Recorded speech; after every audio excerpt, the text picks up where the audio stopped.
बोलो श्री कृष्ण भगवान की जय। कार्तिक महात्म की जय। कार्तिक महात्म का 9वां अध्याय। राजा पिथु बोले, हे श्रेष्ठ मुनि नारद जी, आपने कार्तिक मास के व्रत में जो तुलसी की जड़ में भगवान विष्णु का निवास बताकर उस स्थान की मिट्टी का पूजन करना बतलाया है। अंत में श्री तुलसी जी के महात्म को सुनना चाहता हूँ। तुलसी कहाँ और कैसे उत्पन्न हुई, वह बताने की कृपा करें। नारद जी ने कहा, राजन, आप सावधान होकर तुलसी जी की महात्म तथा उनके जन्म का प्राचीन इतिहास सुनिए। एक समय जब देव गुरु बृहस्पति और देवराज इंद्र कैलाश पर्वत पर शंकर जी का दर्शन करने गए तो भगवान शंकर ने अपने भक्त की परीक्षा ली। उस जटाधारी दिगंबर ने उनके मार्ग में अवरोध डाला। यद्यपि वह तेज सभी शांत, लंबी भुजा और चौड़ी छाती वाले गौर वर्ण अपने विशाल नेत्रों से युक्त तथा सिर पर जटा धारे वैसे ही बैठे थे, तथापि उस भगवान शंकर को न पहचान कर इंद्र ने उनका नाम, धाम आदि परिचय पूछा और कहा, शंकर जी अपने स्थान पर हैं या न कहीं गए हैं। इस पर उस तपस्वी ने कुछ न कहा, परंतु त्रिलोकी नाथ के ऐश्वर्य से सर्वगित होकर गर्वित होकर सॉरी बच्चों माफ करना, नाथ के ऐश्वर्य से गर्वित होकर इंद्र कब चुप रहते। उन्होंने क्रोध कर तपस्वी से घुड़क कर कहा, अरे मैं पूछता हूँ, तू उत्तर क्यों नहीं देता?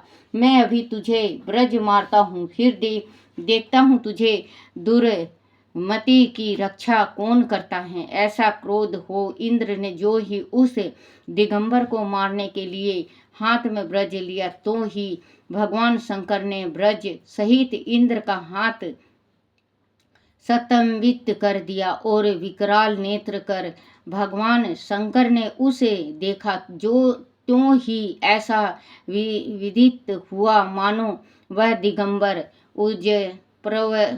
प्रज्वलित हो उठा है और तेज से जला देगा। भुजा स्तंभित होने से इंद्र के क्रोध और दुख का अंत न रहा, परंतु जो ही बृहस्पति जी ने उसे पुरुष को प्रज्वलित देखा, तो ही अपनी बुद्धि से उसके शंकर भगवान जानकर प्रणाम किया और दंडवत कर बहुत सी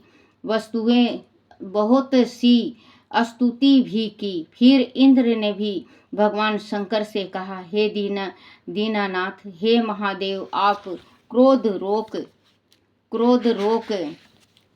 रोक कर इंद्र के अपराध को क्षमा कीजिए। बृहस्पति के यह वचन सुनकर महेश्वर गंभीर वाणी से बोले, मैं अपने नेत्र से निकले हुए क्रोध को कैसे रोकूं? तब बृहस्पति ने कहा, भगवान भक्तों पर दया करनी चाहिए। आप अपना भक्त उत्सल नाम सर्वथा कीजिए। आप अपने इस तेज को कहीं और स्थापित कर इंद्र का उद्धार कीजिए। तब भगवान शंकर ने गुरु बृहस्पति से कहा, मैं तुम्हारी स्तुति से प्रसन्न हूँ। जो तुमने इंद्र को जीवन दान दिलाया है, मैं विश्वास कराता हूँ कि मेरे नेत्र की अग्नि अब इंद्र को पीड़ित न करेगी। बृहस्पति से ऐसा कहकर भगवान शंकर ने अपने माथे से निकले हुए अग्निमय तेज को अपने हाथ से लेकर क्षीर सागर में डाल दिया। फिर लीलाधारी भगवान अंतर्ध्यान हो गए। इस प्रकार जिन को जानने की इच्छा थी, उसे जानकर इंद्र और बृहस्पति अपने अपने स्थान को चले गए। बोलो श्री कृष्ण भगवान की जय। कार्तिक महात्म की जय। भागवत गीता का पहला अध्याय। धृतराष्ट्र कहने लगा, सुन संजय दीनमान, कुरुक्षेत्र की भूमि में क्या कुछ होता सुजान। क्या कुछ होता सुजान, पांडु सुत और सुत मेरे, गए युद्ध के हेतु वीर बुद्धि के प्रेरित, दीप चासु और सोता को कर गए व्यास प्रदान। धर्म क्षेत्र की भूमि का वेजर करो बखान। बोलो श्री कृष्ण भगवान की जय हो। पहला अध्याय अर्जुन विषाद योग। जब दुर्योधन पांडव के 1 इंच भी की भूमि देने को तैयार न हुआ, तब महाभारत का युद्ध आवश्यक हो गया और दोनों पक्षों की सेना कुरुक्षेत्र में आमने सामने आ डटी। उस समय कुरुराज धृतराष्ट्र ने महर्षि वेदव्यास से कहा कि ऋषिवर, मैं युद्ध भूमि में जाकर युद्ध का कौतुक देखना चाहता हूँ। तब महर्षि वेदव्यास ने धृतराष्ट्र को समझाते हुए कहा कि हे राजन, आप नेत्रहीन होने से युद्ध कैसे देख पाओगे। तब धृतराष्ट्र ने कहा कि मुनिवर, भले ही मैं युद्ध नहीं देख पाऊंगा, लेकिन सुन तो सकूंगा। इस पर वेदव्यास बोले कि हे राजन, आप संपूर्ण वृत्तांत यहीं बैठकर सुन सकते हैं। आपका सारथी और शिष्य संजय आपको युद्ध का विवरण विस्तार रूप से सुनाता रहेगा। सुनकर संजय विस्मित होकर बोला कि हे मुनिवर, आपके इस आदेश का पालन करना मेरे लिए कैसे संभव होगा। तब वेदव्यास बोले कि वत्स, मैं तुम्हें दीप्त दृष्टि प्रदान करता हूँ, जिससे तुम हस्तिनापुर में बैठे बैठे ही कुरुक्षेत्र का संपूर्ण युद्ध देख सकोगे। महर्षि वेदव्यास के वरदान से संजय दीप दृष्टिवान हो गया और कुरुक्षेत्र के मैदान में 7 अक्षौहिणी सेना पांडवों की और 11 अक्षौहिणी सेना कौरव की आमने सामने आ डटी। तब धृतराष्ट्र ने संजय से पूछा कि हे संजय, कुरुक्षेत्र की युद्ध भूमि में कौरव और पांडव की क्या स्थिति है। संजय बोले कि राजन, आपके पुत्र दुर्योधन पांडव की 7 अश्वहिणी सेना पर दृष्टि डालते हुए गुरु द्रोणाचार्य के पास जाकर कह रहे हैं कि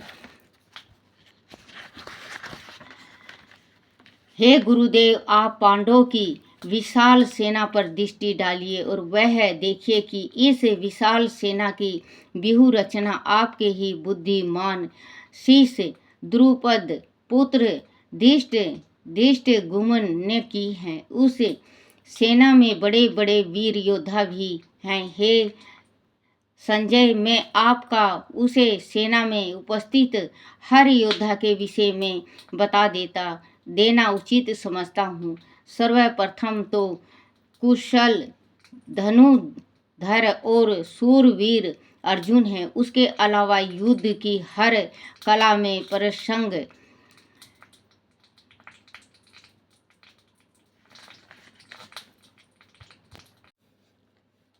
कुशल धनुर्धर और शूरवीर अर्जुन है। उसके अलावा युद्ध की हर कला में पारंगत और बलशाली भीम राजा युयुधन, महारथी राजा द्रुपद, राजा विराट, केकीतान, महापराक्रमी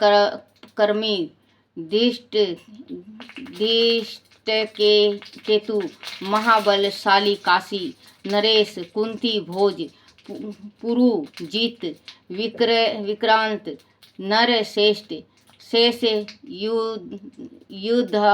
युद्धमनु, महावीर, उंत मौजा, द्रौपदी के 5 पुत्र तथा अभिमन्यु आदि सब युद्ध के लिए तैयार हैं। हे गुरुवर, हमारी सेना में आपके अलावा भीम पितामह हैं। मेरा परम प्रिय मित्र कर्ण, युद्ध विजेता कृपाचार्य और महाबलशाली अश्वत्थामा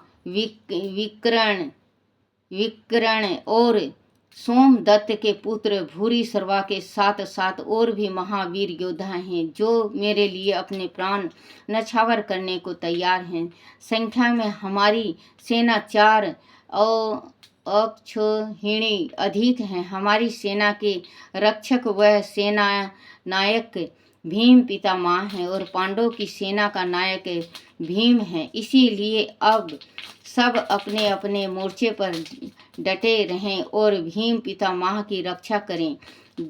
दुर्योधन का यह संबोधन सुनकर सेनापति भीम पितामह ने शंखनाद किया, जिससे कौरव सेना में सो जोश का संचार हुआ है। उनके पश्चात अन्य वाद्य यंत्र मुद्गर, ढोल, रणसिंगा आदि बजाने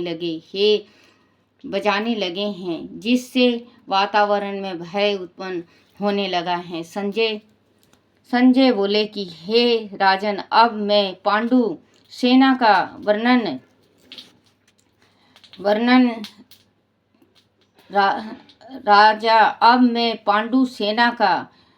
वर्णन करता हूँ। भीष्म पितामह के शंखनाद के जवाब में भगवान श्री कृष्ण और अर्जुन ने भी अपने शंखनाद किया। इस प्रकार भीम ने पंडुरुक ने अजंत विजय तथा नकुल और सहदेव ने घोष वह मणि पुष्पक नामक शंखों से शंखनाद किया है। राजन, जब पांडवों की ओर से शंखनाद हुआ तो दुर्योधन, भीम तथा अन्य योद्धाओं का हृदय छलनी हो गया। तब अर्जुन ने कौरव की सेना को देखकर भगवान श्री कृष्ण से कहे कि हे देवकी नंदन, आप मेरा रथ दोनों सेनाओं के मध्य में ले चलें। मैं देखना चाहता हूँ कि अपने प्राणों का मोह छोड़कर हमसे युद्ध करने कौन कौन योद्धा आए हैं। संजय ने आगे कहा कि हे राजन, अर्जुन के ऐसे वचन सुनकर भगवान श्री कृष्ण ने रथ दोनों सेनाओं के बीच ले जाकर खड़ा कर दिया और अर्जुन से कहा कि हे पार्थ, यह पर एकत्रित कौरव और उनके बलशाली योद्धाओं को भली भांति देख। कौरव की सेना में भीष्म पितामह, गुरु द्रोणाचार्य, शुक्राचार्य, ससुर, पुत्र, पौत्र और अपने अन्य मित्रों को देखकर अर्जुन का दिल करुणा से भर गया। वह दुखी मन से बोला कि हे पृथ्वीनाथ, युद्ध के लिए आए अपने सगे संबंधी को देखकर मेरा दिल शोक में डूबा जा रहा है। मेरे अंग शीतल पड़ते जा रहे हैं, जीवा सूख रही है, धनुष मेरे हाथ से छूट रहा है। हे केशव भाई, बंधु का वध करके मैं कैसे अपने कल्याण की आशा रखूं। मैं अपने आत्मीजनों का वध करके विजय नहीं चाहता। मुझे न राज चाहिए और ना ही सुख। ऐसा राज सुख भोग का क्या लाभ, जहाँ गुरु, चाचा, ताऊ, दादा, ससुर, मामा, पुत्र, पौत्र एवं अन्य सगे संबंधी युद्ध भूमि में योद्धा बनकर खड़े हैं।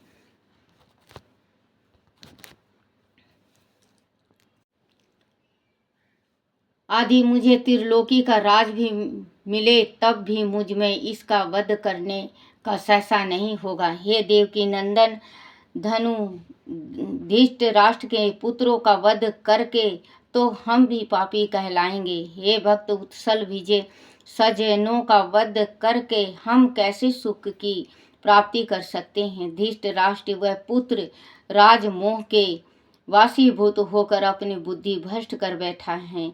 हे श्री कृष्ण, मैं कुल का नाश होते कैसे देख सकूंगा? कुल का नाश होने से धर्म नष्ट हो जाता है, और जब धर्म का नाश होता है तो कुल में पाप की वृद्धि होती है। हे वासुनंदन, जब पाप बढ़ने लगता है तो कुल की स्त्रियां भवचारिणी हो जाती हैं। उनकी कोख से वरण संकर संतान की उत्पत्ति होती है। ऐसी वरण संकर संतान के कारण श्रद्धा तर्पण दी लुप्त हो जाते हैं, जिससे पितर उत्तम लोकों से गिर कर दुर्गति को प्राप्त होते हैं। इसीलिए हे श्री कृष्ण, अब मैं शस्त्र नहीं उठाऊंगा। आदि शस्त्रहीन देख कर धृतराष्ट्र के पुत्र मुझे मार भी देंगे तो इसमें कल्याण मेरा ही होगा। संजय ने फिर कहा कि हे राजन, अर्जुन ने शोक विहल होकर अपने अस्त्र त्याग दिए हैं और लगभग अचेत अवस्था में रथ के पुष्ट भाग में बैठ गया है। बोलो श्री कृष्ण भगवान की जय। भागवत गीता पहला अध्याय का महात्म। एक दिन पार्वती ने भगवान शिव से पूछा कि हे देव, आप विचित्र वेशभूष वाले होकर भी संसार में किस ज्ञान के प्रभाव से पवित्र ओम पूजनीत हैं? पार्वती की बात सुनकर शिव मुस्कुराकर बोले कि हे देवी सुनो, जिस ज्ञान के बल पर मैं पवित्र हूँ और जिसके बल से मुझे बाहरी कर्म भी कष्ट नहीं पहुँचाते, उसका रहस्य गीता का ज्ञान है। मैं उस ज्ञान का हृदय से ध्यान करता हूँ। पार्वती ने विस्मित होकर पूछा कि हे नाथ, आप जिस ज्ञान को इतना उत्तम बता रहे हैं उसे मैं विस्तार से जानना चाहती हूँ। इस पर भी शिव ने कहा कि हे उमा, इस ज्ञान से अनेक जीवन कृतरत हुए हैं और भविष्य में भी होते रहेंगे। मैं तुम्हें एक कथा सुनाता हूँ, ध्यान पूर्वक सुनो। एक दिन विष्णु शेष नाग की सैया पर नेत्र मूंदे आनंद में मगन थे और लक्ष्मी उनके चरण दबा रही थी। उस समय लक्ष्मी ने उनसे पूछा कि हे स्वामी, आप तो सृष्टि के पालनहार हैं, फिर भी आप प्रिय निद्रा में लीन क्यों रहते हैं? लक्ष्मी का प्रश्न सुनकर भगवान विष्णु ने नेत्र खोले और बोले कि हे प्रिय, ना मुझे निद्रा सताती है और ना ही मैं आलस में तो सदैव भगवान गीता के प्रिय नाम ज्ञाननंद में मगन रहता हूँ। जिसे प्रकार मेरे 24 अवतार साकार रूप हैं, उसी प्रकार गीता भी मेरा शब्द अवतार है। गीता का पहले से 5वां अध्याय मेरा मुख है, 6 से 10 अध्याय मेरी भुजाएं हैं, 11 से 15 अध्याय मेरा हृदय या मन है, 16 अध्याय मेरा उदर है, 17वां अध्याय मेरी जांग और 18वां अध्याय मेरे चरण है। गीता के समान सतलोक मेरी नाड़ियां हैं तथा अक्षरदी रोम है। मैं अपनी इस शब्द रूपी गीता के अर्थ को मन में विचारता हूँ और आनंदित रहता हूँ। गीता का ज्ञान होने से पापों से मुक्ति मिलती है। अब मैं तुम्हें पहले अध्याय का महात्म सुनाता हूँ। भगवान विष्णु बोले कि प्रिय सुनो, एक प्राणी शूद्र वर्ण में जन्मा था जो चंडाल का काम करता था, तेल और नमक बेचता, उसका व्यापार था। उसने एक बकरी पाल रखी थी, वह रोज उस बकरी चराने जाता था। एक दिन जब वह बकरी चराने लगा तो वृक्ष से पत्ते तोड़ते समय एक सर्प ने उसे डस लिया। इस अकाल मृत्यु के पश्चात उसने कई योनि में जन्म लेकर नरक भोगा और अंत बेल की योनि में जन्म लिया। वह बेल एक भिक्षुक के हाथों बिक गया। भिक्षुक उस बेल की पीठ पर चढ़कर भिक्षा मांगने जाता और अपने परिवार का पालन पोषण करता। शाम होने पर वह बेल को घर के बाहर द्वार पर बांध देता और उसके आगे इतना भूसा डालता जो उसकी भूख शांत करने के लिए आप्त था। दिन इस प्रकार गुजरते चले गए। एक दिन भूख से व्याकुल बेल रास्ते में ही गिर पड़ा। वह तड़पता रहा लेकिन प्राण नहीं निकल रहे थे। वह एकत्रित लोग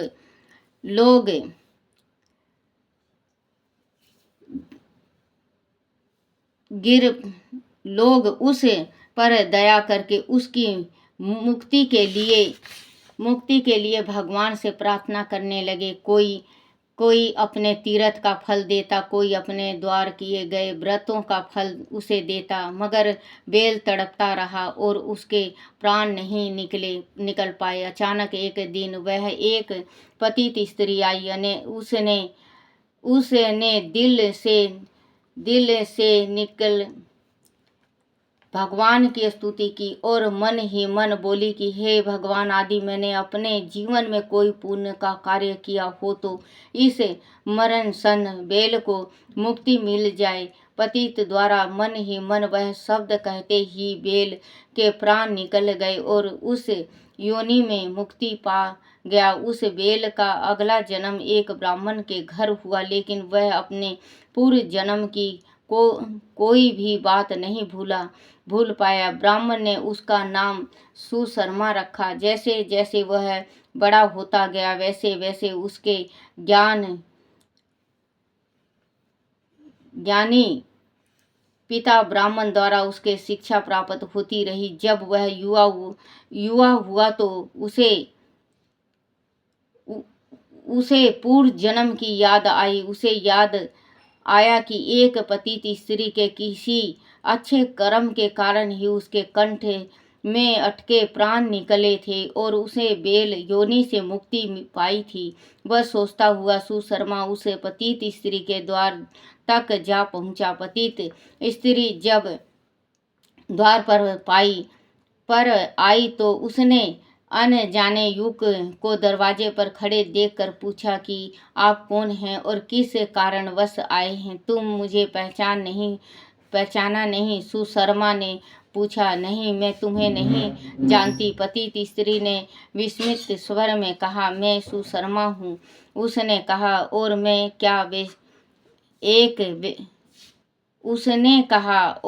एक वेश्या हूँ। पतित स्त्री ने बगैर झिझक कहा, याद करो, तुमने एक बेल को उसके कंठ में अटके प्राण से मुक्ति दिलाई थी। हाँ, मुझे याद है। लेकिन पतित स्त्री उसे आश्चर्य से देखती रह गई। मैं वही बेल हूँ और अब एक ब्राह्मण के घर जन्मा हूँ। हे देवी, जब मैं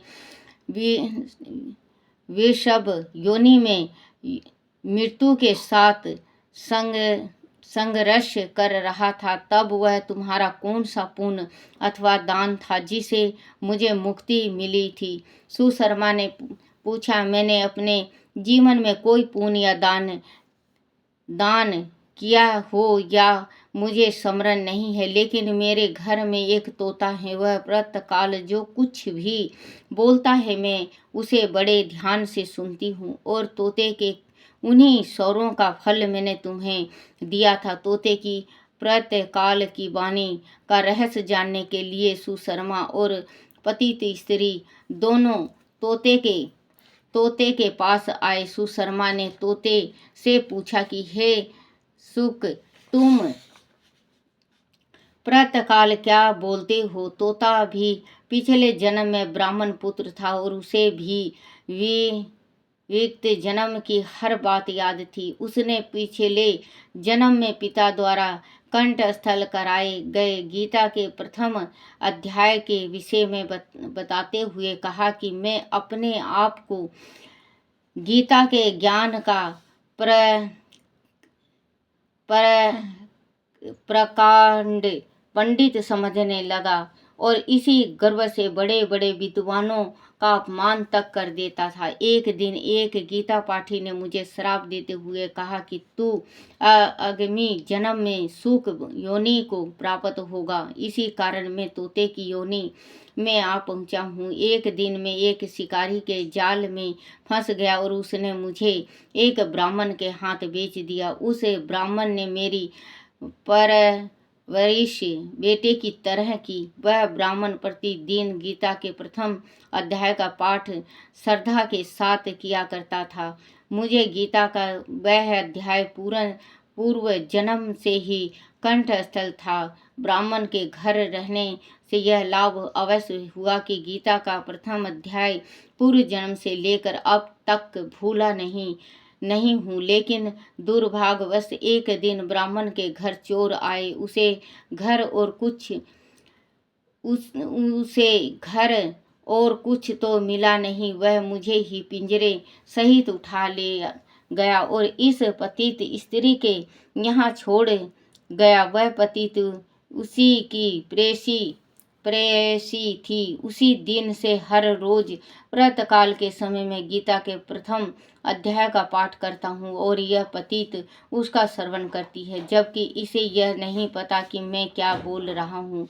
गीता के प्रथम अध्याय को मंत्र सुन लेने से ही उसे इतना पुण्य मिला कि वह पुण्य तेरी बेल की योनि में अटकी सांस को मुक्ति प्रदान करने में सहायक हुआ और तुझे पुरुष योनि में जन्म मिला। इसके पश्चात पतित स्त्री तथा ब्राह्मण पुत्र प्रतिदिन गीता के प्रथम अध्याय का पाठ करने लगे।